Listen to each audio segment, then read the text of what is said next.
चलिए नमस्ते प्रणाम गर्दा उड़ाकर आप लोग इस वीडियो को ज़्यादा से ज़्यादा लोगों तक शेयर कीजिएगा। और जितने भी भोजपुरी के ट्रेंडिंग स्टार खेसारी लाल यादव जी के चाहने वाले लोग हैं और जितने भी भोजपुरिया दर्शक हैं, आप लोग इस वीडियो को ज़्यादा से ज़्यादा शेयर करें और मेरे चैनल पर नए हैं तो चैनल को भी सब्सक्राइब करें।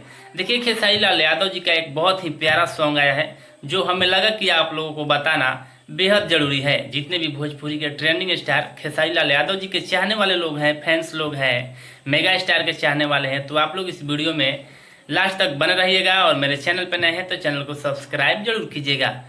एहो रंगदारवा राजा औसो बन के बारावा चला। जी, खेसारी लाल यादव जी का एक बहुत ही प्यारा बोलबम का गाना आया है जो कि IVY भोजपुरी धमाका पर आप लोगों को देखने को मिलेगा।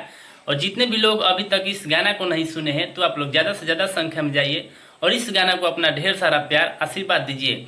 देखिए, खेसारी लाल यादव का पत्नी बोलती है, एहो रंगदारवा राजा औसो बन के बारवा चला।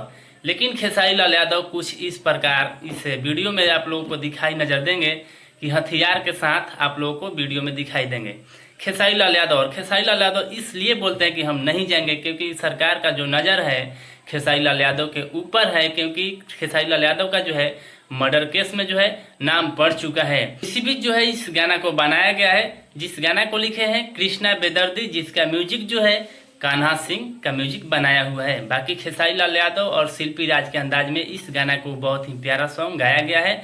बाकी फ्यूचरिंग की एक्टिंग की बात करें तो इसमें एक्ट्रेस का रोल निभाई है प्रिया रघुवंशी, जो कि बहुत ही प्यारी एक्ट्रेस है और बहुत ही लाजवाब इसमें एक्टिंग की है। बाकी आप लोग ज़्यादा से ज़्यादा संख्या में जाइए। IVY भोजपुरी धमाका पर ये गाना को रिलीज किया गया है।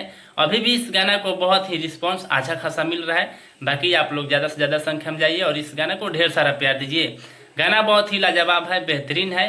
एहो रंगदारवा राजा औसो बन के बारवा चला देवघर, यानी बोलबम का ये गाना है। सावन का पहला गाना खेसारी लाल यादव जी का है, यानी बहुत ही बेस्ट जबरदस्त गाना है।